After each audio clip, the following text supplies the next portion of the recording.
Hey, this is Steve Bloom, and you are listening to the Geekcast Radio Network. You're tuned in to Steve Megatron on Altered Geek.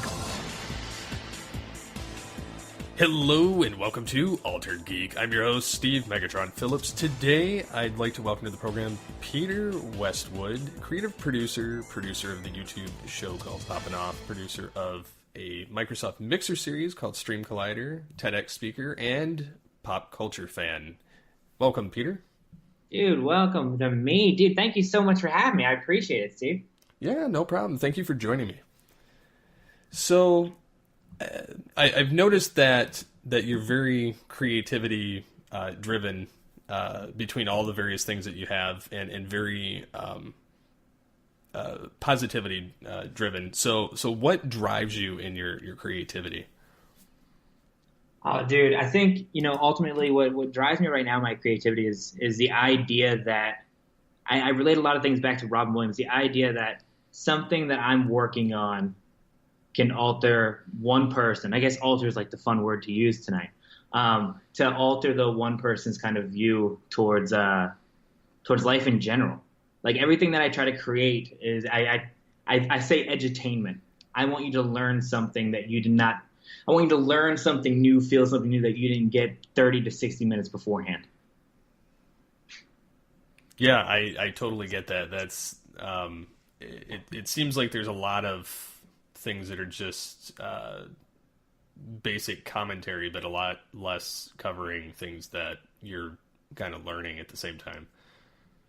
Yeah, man. I mean, it's easy, content in general. I mean, you can look at Vine. You can just create stuff just to get stuff out there, and people just like it. But sometimes if, thought-provoking or that kind of creating something that you feel will leave a legacy or leave people wanting more of, I feel like, that's a big picture that everyone can kind of go after. Mm-hmm. Yeah, when I was kind of checking out your profile, I'd watched the TEDx that you'd spoken of and thought that it was very powerful. And then I even thought it was funny that you quoted Mork and Mindy, which I grew up watching reruns of that with my family, but so it wasn't over my head. But it was very interesting to see you up there delivering that about just being you. I appreciate it, man. I mean, I think authenticity is something that I think we should stress a lot of. Social media in general, a lot of people, you can get behind a certain character or shtick. And I feel like expressing some kind of authentic self and being able to show like all the scars and bruises that make you who you are. I feel like that kind of we're in a day and age and a climate where that's being embraced a lot more. If that makes sense. Oh, yeah. Yeah. And authenticity, if you're not authentic, people can smell it a mile away. Preach. Amen. That's part of what's getting a lot of people in trouble now is they're playing the, oh, well, I did that as a joke, or I it's like, yes, you do have the power to grow and change, but you still do things like a certain way. Like it's like I've kind of taken this personal mission to not be as negative online or to limit what I'm saying to something that's constructive feedback instead of just off the handle crazy fandom speaker. And when you own it.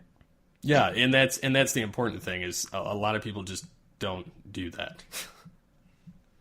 No, and absolutely. I mean, and you have. I mean, what you said before, just talking before this, you're a father? Yes. So again, like this, your legacy, this is something that everything that you create, everything that you want to do, you have firsthand an audience that you are looking to leave something behind for. Yeah. And they soak everything up too. Absolutely. I say we're getting deep right now. Yeah. But yeah, I mean, it's just the internet can kind of make or break you, and that's kind of the thing that I was getting some of out of your TED Talk and just things that I've kind of just rationalized over the last year or two is that even like 10 years ago, we were kind of making predictions that a lot of things that people were doing online, like you kind of have to watch what you're doing because it's going to come back and bite you later. And now it is. So it's like it's like you should have just been authentic from the start. No, you're absolutely, and believe me, I've gotten to the point where I've had to go through my social media and be like, I know I've said some things that are off color, off comment. Man, I need to go and scrub. Like I know I need to take this on the chin. But I think pop culture in general, as well as like it's reflecting that. You know, you see everything that's going on right now in entertainment. It's starting to reflect this kind of climate change and being authentic to yourself, which is kind of interesting. Which is why right now in a creative space and working in entertainment and working within pop culture, I mean, it is such a fun time to be a creative because you have a lot of real stuff to use for your art. Oh yeah, and it's constantly flooding in. Mm-hmm. Absolutely. I mean, you see it, you see it day in and day out with what's coming out on right now. Again, you hate to see TMZ at times, or you hate to see I don't want to see CBS talking about the Amazon, the Jeff Bezos divorce. I don't want to. I want to see them covering like real news stuff. Like I don't, but it's crazy.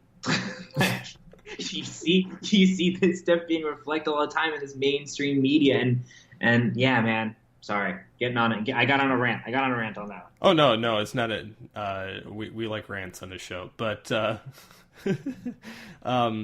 no, like I there's a lot of stuff in the news, like everything's breaking news, no matter where it's at, like even in geek culture, and that's kind of sad that rumor mill, breaking news, blah blah blah, one line of text that's important out of the whole thing, and it's not even relevant. So like it's, I don't know, there's, and I guess that's the reason why, like, even with doing podcasts or doing like websites in general, like I refuse to do like clickbait type stuff of one article and just to try and get funds. Right. You like some substance to your stuff. See, I appreciate you. Yeah, and that's the thing too. Like, there's a lot of lack of substance and a lot of mouths speaking online, and I think that's part of the whole thing, that people aren't being totally real. Mm-hmm. Yeah, and I'm glad. Like, I appreciate you watching it, and that's really what I want to do within that TEDx is, I had the opportunity to speak and using some real life moments that I feel like reflect my work and kind of stuck with me in that, being able to kind of highlight and talk about what's kind of shaped me. That's something, and I'm glad that you got the Mork and Mindy reference. To the crowd of kids. I don't know if they got it. I had one of the kids I even had to explain beforehand who Robin Williams was, which, believe me, and let me just tell you this, my heart sank so deep when I had to explain to them who Robin Williams was. He was a genius. Thank you.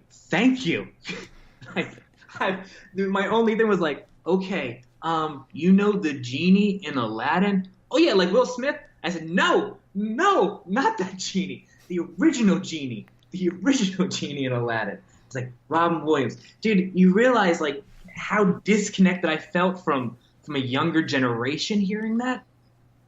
Oh yeah, I can definitely relate there. Especially when now they're redoing all of the movies we grew up on as live action movies and changing out all of the cast and everything. So like they'll sound somewhat similar, but it's the same dialogue. Exactly. I mean, listen, like I don't mind it though. I don't mind them redoing these movies. I actually don't. Mainly because like we had it for us growing up, those cartoons, everything. But I mean, dude, again, I talk to my niece and my nephews. You talk to your kids; they are not entertained by the cartoons that we like. They are not entertained by the original Aladdin. So you know what? If this is our way of bonding by like having to spoon feed a brilliant movie and like something up to date to you, then fine, let's make this happen. Like, that's the way I see it. It's like it's fixing that kind of gap between us and the new generation when it comes to these like movies that we felt kind of shaped our view. You know? Mm-hmm. Yeah. So like, yeah, I don't have a problem with them remaking them because ultimately, like, if nothing else, it would make them search out the original. Yes. And then they could see that which one is superior, and you know, and they both would be superior in their own way. You know, there's not a wrong way to be a geek. But we all know that the original Aladdin was so much better. Yeah. Well, it's when they started making sequels, it started going downhill. Oh, amen. That is that. Oh, God. The third one wasn't too bad, but we had Robin Williams back, so... Again, because Robin Williams is a genius. Yes. But a lot of his films had a lot of... And television had a lot of social commentary built into them just because of that's who he was. Mm-hmm. Absolutely. And I still love his movies. Oh, I don't... Again, it's... Anytime they are on, you could be on like one of those like TBS, TNT where I got to deal with the commercials in between it. I don't care if the movie goes from an hour and a half to 3.5 hours. Then I will still watch it. Like, I will go through and I will watch it in its entirety. Robin Williams is on, done. Nice. So what did it feel like to go up there on stage while you're doing the TEDx and present? So, I mean, when I was working in New York City, like I had performed before. I'd done some stuff on stage before, you know, kind of talking with comedy, or I did some lectures at various schools. But for the first time doing this TEDx and kind of opening up about, you know, I don't know how dark we can get in this sense, apologies. But actually for the first time opening up about situations that happened in my life in front of a crowd, that was... Yeah, I'm a sweater, and I was sweating before I stepped on stage. That was kind of that was hard at first, but once I actually started talking, I started seeing that, you know, opening up about my life and, you know, tragedy that's kind of struck my life. Once I started opening up about that and seeing the kids then become engaged, I realized some people were listening, and that made it a lot easier. Yeah, it's definitely a lot easier when you can tell people are paying attention. I can't even imagine like standing in front of a large group like that in speaking. Like I've always operated from the comfort of my own like desktop. I did recently go to they had a themed Star Trek night at a local science museum to me, and they asked me to host the trivia night, which turned out was like really the only thing going on for like an entire hour. And so I didn't realize this, and originally I was supposed to have a co-host, and I'd never done like a public appearance speaking thing before, and so it really threw me. But I was like, you know, if I just am who I am when I record, it should go fine. It's just, you know, the high school jitters coming back. And so I was informed 2 minutes to starting that the co-host was no longer going to be there, and it was just going to be me. And so I'm like, well, got to rip the Band-Aid off. I'm here. So I just started doing that, and then started out with about 15 people. By the end of that hour, there were probably 80 people standing around listening to me talk, which was interesting. And once I started throwing jokes and getting kind of my personality in there, it did start flowing a lot easier. But again, it was the engagement that kind of brought it out. So I definitely resonate with that. How frustrating was it, because you're doing trivia, how frustrating was it knowing the right answers and how many people getting them wrong? Well, being that I didn't build the PowerPoint, and they did, I did go through and tweak it because it wasn't, like, I'm a perfectionist when it comes to certain graphical issues and placements, and so I would notice little misalignments, and so I went through and I tweaked it before I resent it to them. And then I threw in a couple things that I thought should have been in there that weren't, and some of the people, like, there were people in their late 70s that were like, I grew up on sci-fi back when they had them on string in front of the camera, and And they were just like, they could tell me the current star date, like they were that, or some of them could speak Klingon, or tell me who was in a certain episode, and I'm like, yep, you guys are way beyond what I know there. But like, as far as the trivia, there were certain questions that pretty much all of them could get wrong. Like what the pets' names were. Like if it wasn't Data's cat Spot, like everybody just had no clue. Like it was just the most interesting and the most frustrating thing for some of those people, because like a lot of the questions were like trick questions in certain scenarios, or there were certain scenarios where there really was only one right answer, but it made it kind of out to be like a difficult question, even though it wasn't. And so it was just funny watching people's reactions to it. You had a night on your hand. Yeah, and then thankfully I had because I'm a part of the Starfleet organization fan club or fan organization. Their president of the organization was actually there, kind of yelling at the people dressed in full Starfleet garb and like, "Hey, come on, you should know this one."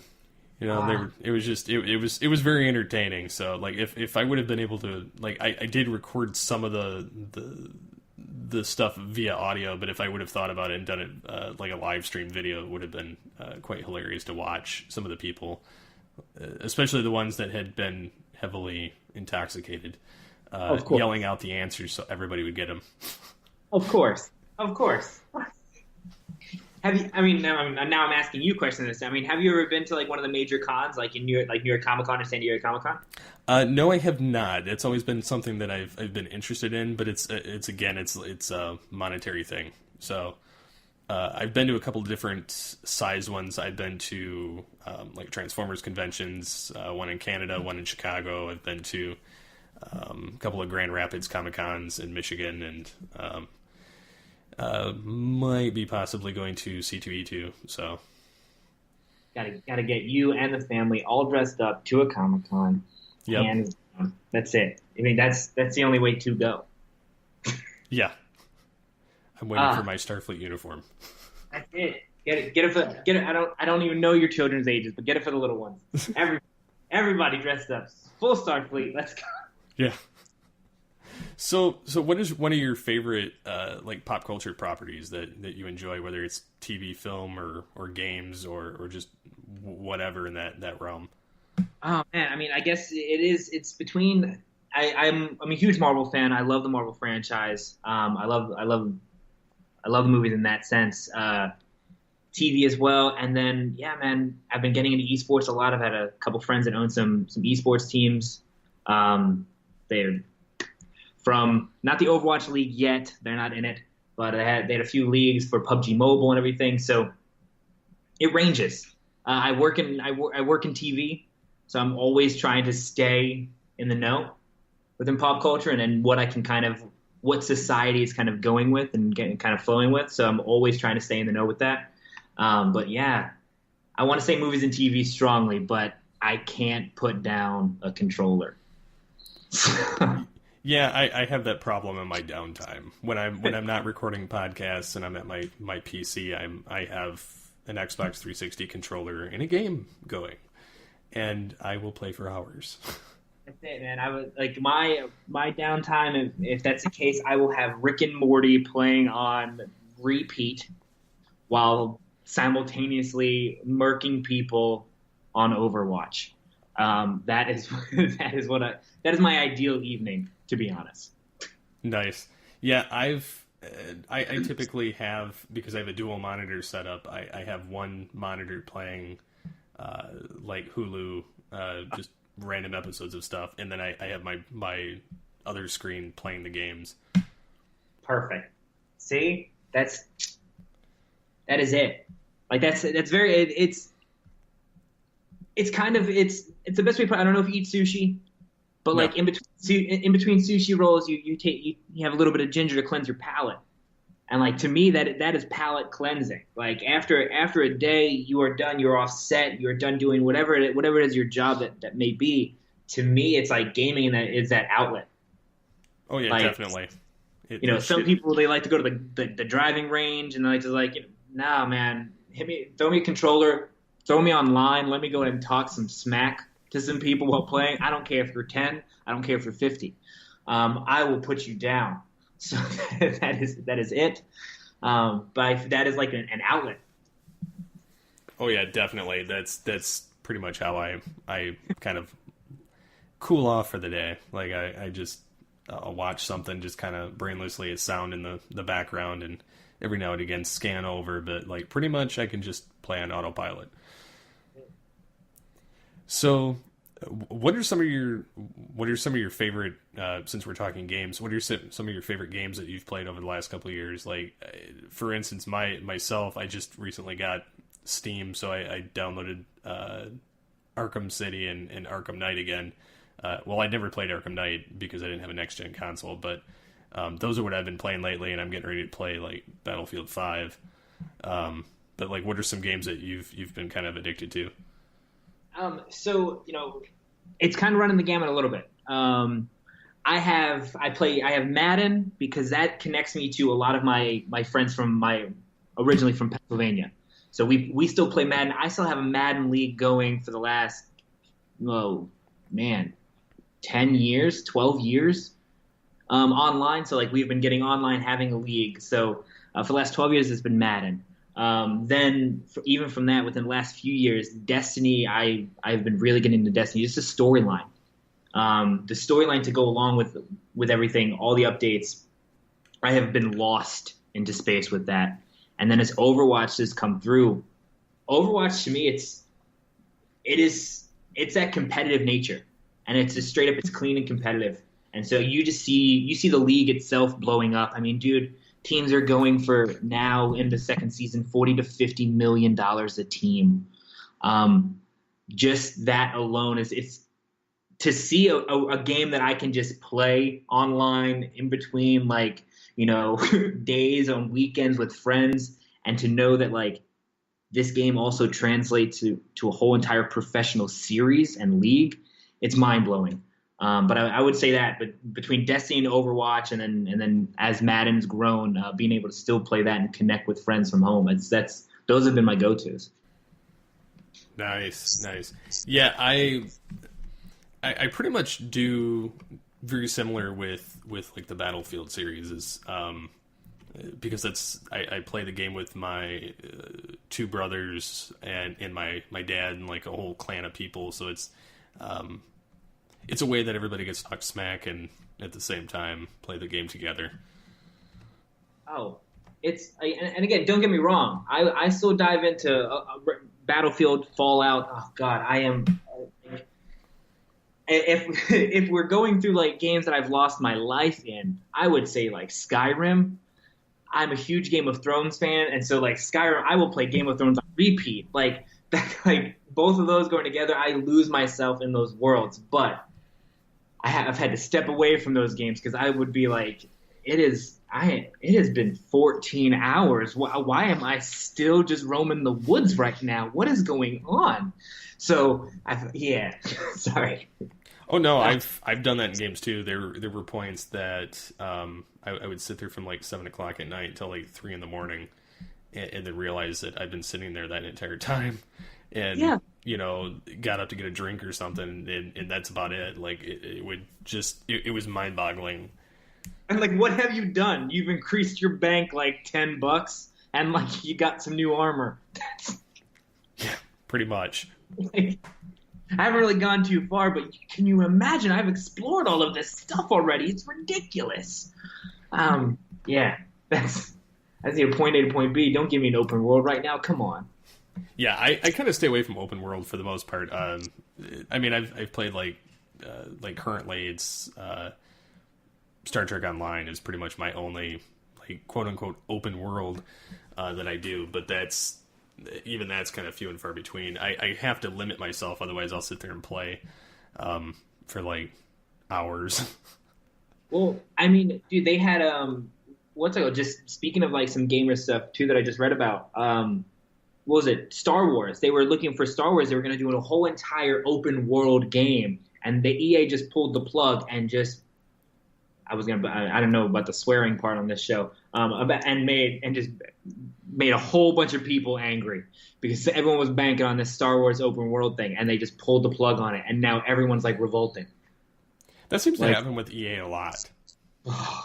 Yeah, again, I'm a Madden fan, but I have my issues with EA, so I completely agree. EA's done a lot of things with a lot of games, whether it's Star Wars, Battlefield, or sports games. Like they just kind of insert foot and just shoot themselves in the foot, and it's really bad all the way around. But Altered Geek would love EA to sponsor things, so we're not going to ruin that sponsor. No. We love EA. Yes, I would like that actually. I actually did.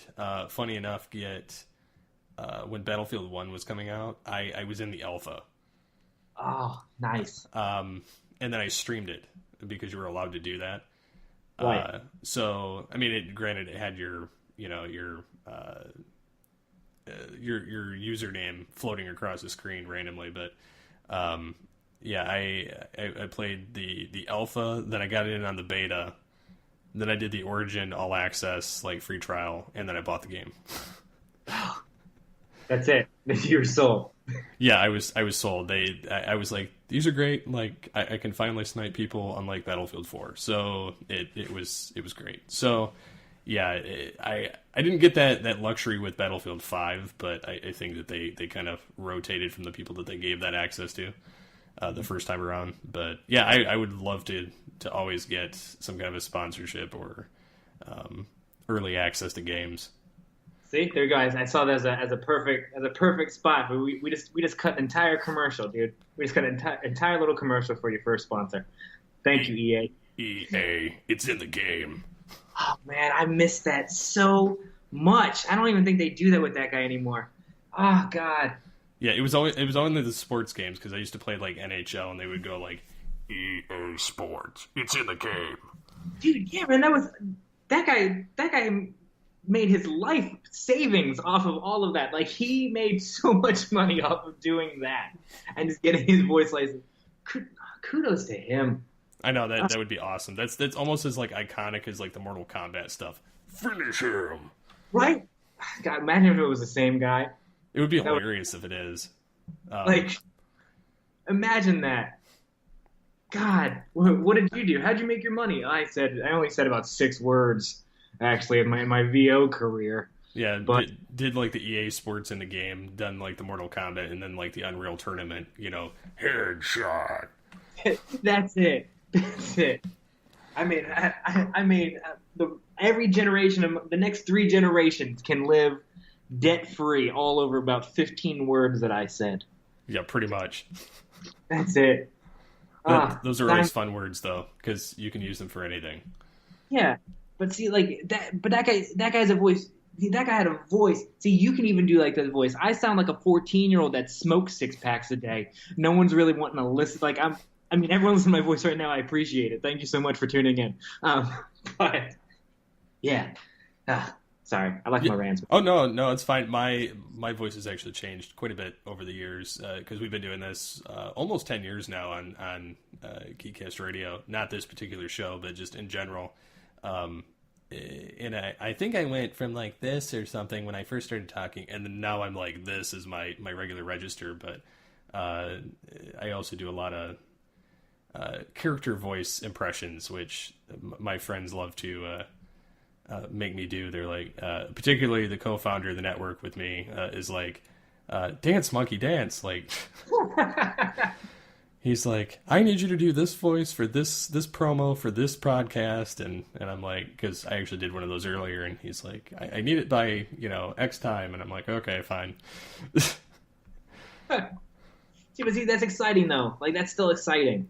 Oh yeah, I love it. Like it's always fun. Like the old I don't know if you're familiar with Beast Wars. Oh my god, Transformers. Yeah. Yep. Oh yes. Megatron, terrorize.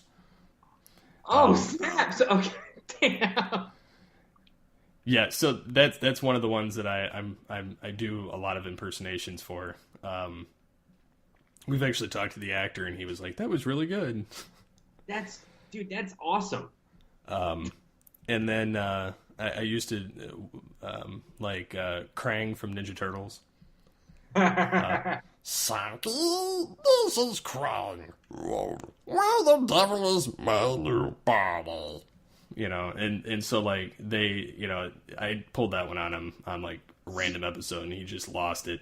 But no, I mean, like I like doing the different voices like that. So like whatever your voice is, like it's unique to you. So like, you know, just be proud of it, with what you can do.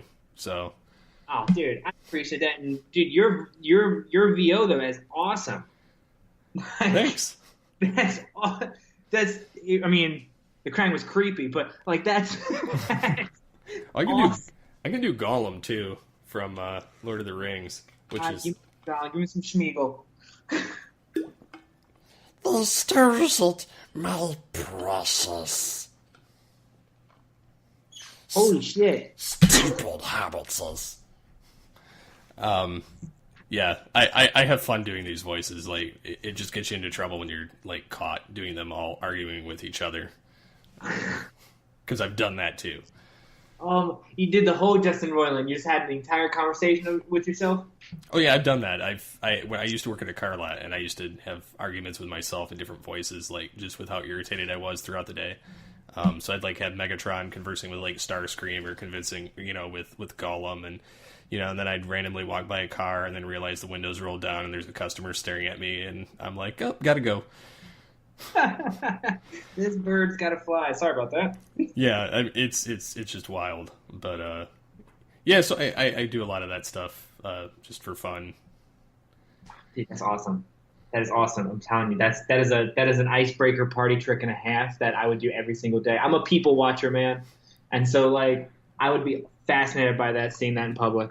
That's one of the things I actually did when I was doing that Star Trek trivia thing. I impersonated, not very well, but I impersonated James Doohan, the actor that played Scotty, because there was a question about the Enterprise, and I go, no bloody A, B, C, or D, you know, and so people just like, that's when I got like real livened up when I was recording that, or doing that event, was because I kind of broke the ice there and everybody laughed, and I was like, okay, I think I'm good now.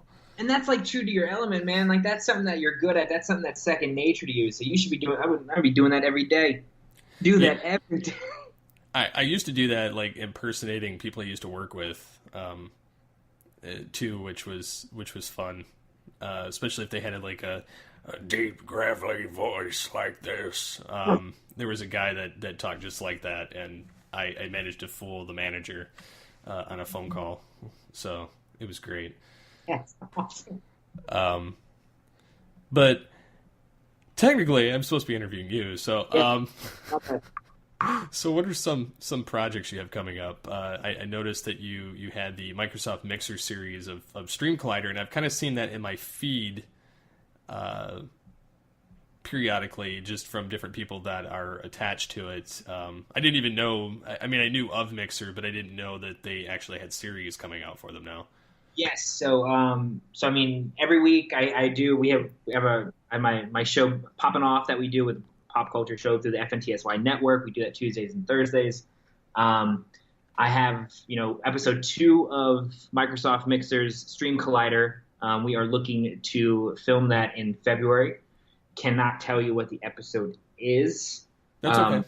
But we have talked about one of those games that we're playing, and that's my hint.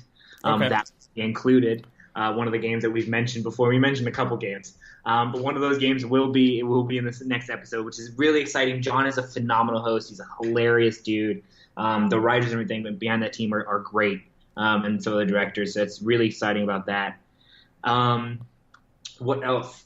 I've been unscripted and everything. We have some projects. We have a show right now on Animal Planet called Amanda to the Rescue, with the current other job that I work at.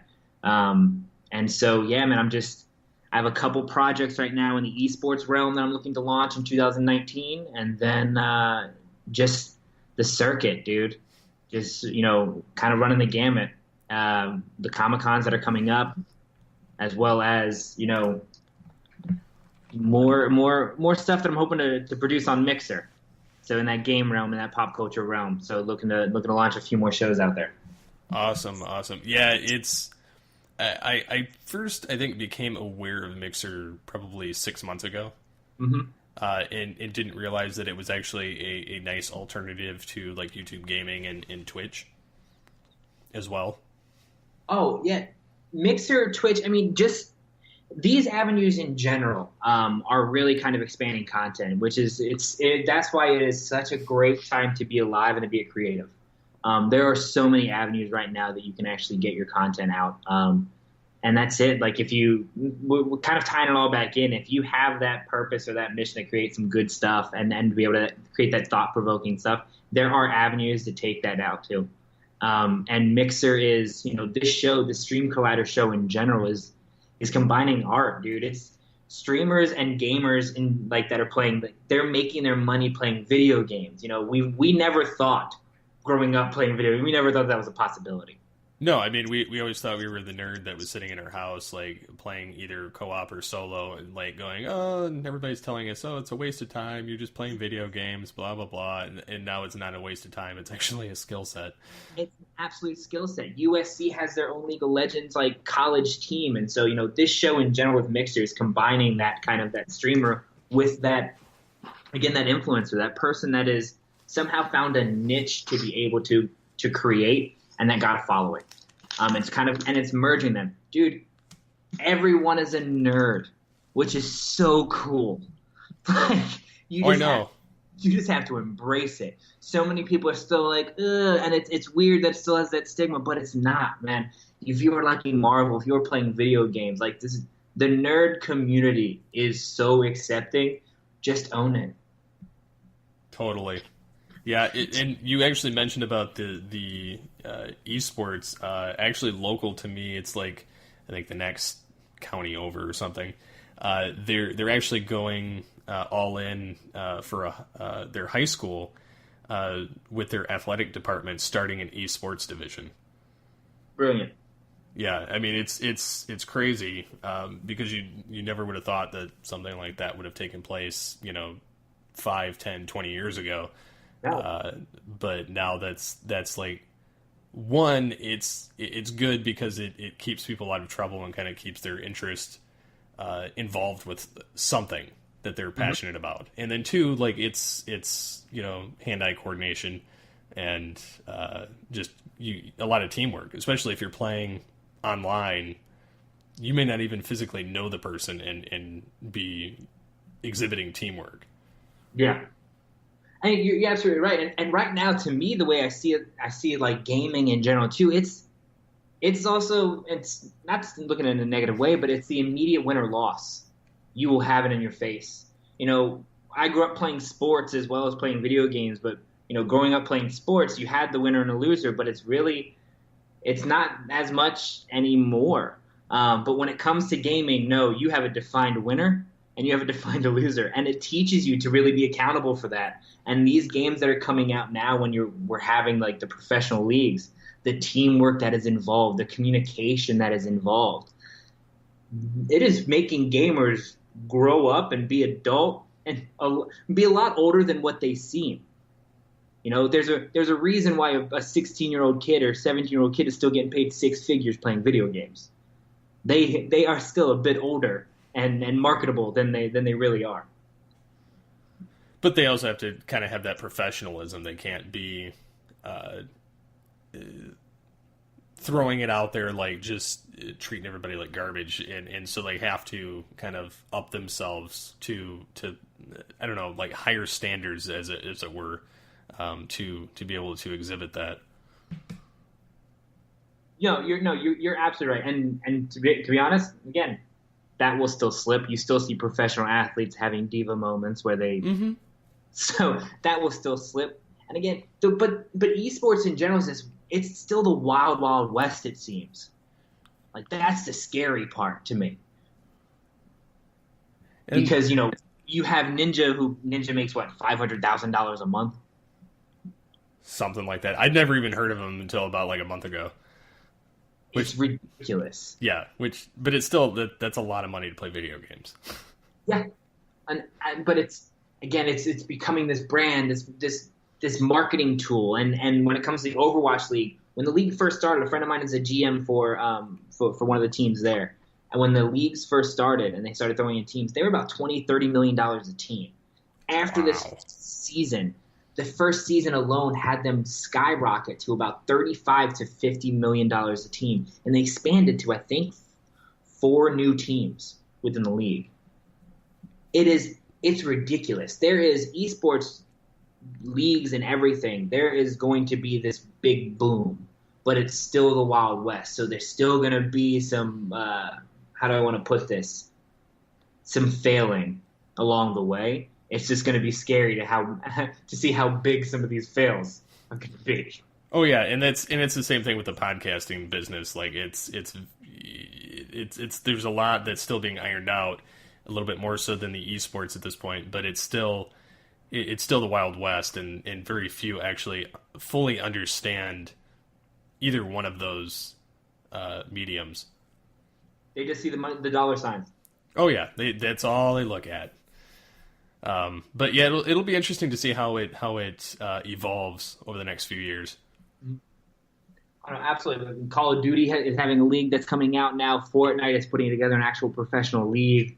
Mobile gaming is growing, which is kind of crazy in and of itself. A friend of mine has a professional team for, like I said, PUBG, and that is just, I mean, they're playing for tournaments. They're being flown to Dubai for the World Championships, and they're playing for $500,000. And I'm like, wait, you're playing on your phone? Hold on, huh? I remember getting my first phone, which was a flip phone, and Snake being the coolest thing. I didn't get the text until I was like a freshman in college on my side flip rumor phone. And now I have kids competing for $500,000 playing a game on their phone. Grow up, Count Chocula. Peter Pan. Man, I remember the flip phone era. Dude. With like Snake and playing chess. Oh my God. And that's all you had. Like, that was literally all you had. The times, they are a-changing. Oh yeah, definitely. I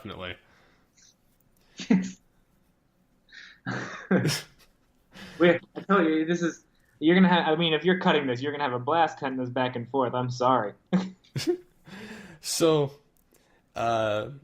explain a little bit of what Poppin Off is. Yeah, sure, man. So Poppin Off is it's essentially it's a video cast that we have right now through a network called FNTSY. It is honestly, it's pop culture seen through the lens of a pop vinyl. And so that's usually how we start each show off. We show off one of the pop vinyls, and then we go into pop culture. I'm usually the one that's talking of things of substance. That's really how I try to gear everything around it. But it is, 4 hosts. We have Danny Otto, our Corey Bear, and our own friend Greg. But it's a complete team, and it's a team of all people that I'm friends with. Being in a predicament to be able to work with people that you're actually friends with, rather than just being thrown into like you're just coworkers.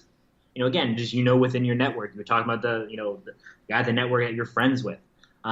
This is a legit. We are all friends before we started doing this. And so it's really cool to be able to kind of see this grow. And, yeah, man, it's nerd culture, and it's really embracing that. And again, that's why I was really drawn to wanting to kind of, be a part of this with you, is because this community is so accepting and inviting of everyone, no matter the age. And it's a really fun show. It's a really fun thing to be a part of. So that's Poppin Off. Yeah. Yeah, and people should definitely check that out. I'll have links in the show notes as well on the website. So how can the listeners get a hold of you and find out more about you online?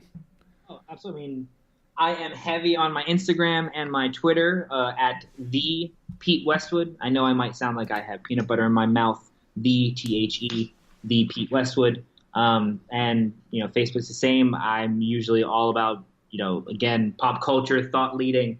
I post a lot of stuff, random stuff, just trying to inspire and just get people excited about life in general. It's interesting, dude. Life is just, the universe is weird. And again, the universe is really weird. And so, I feel like it's put some stuff out there, create, be a part of some things, and all get on the same page. I think when it comes, that's why I'm so attracted to the nerd community. It seems like everyone seems to be on the same page. And if they aren't, they just create their own. They create their own, dude. People gravitate towards it. Totally. So I'd like to thank you again, Peter, for taking the time out of your busy schedule to hang out with us here on Altered Geek. Oh, dude, I appreciate me on. I'm sorry for the cutting on this, and I know that we went on some rants. I hope this was fun. I hope you were at least entertained, and I appreciate having you on. And I'm looking forward to hopefully getting you on Poppin Off here soon. Awesome, yeah, and definitely I'll be connecting with you after for sure. Awesome, dude. Again, I appreciate having me on. Yep. So until next time, get altered, get geeky with the Altered Geeks.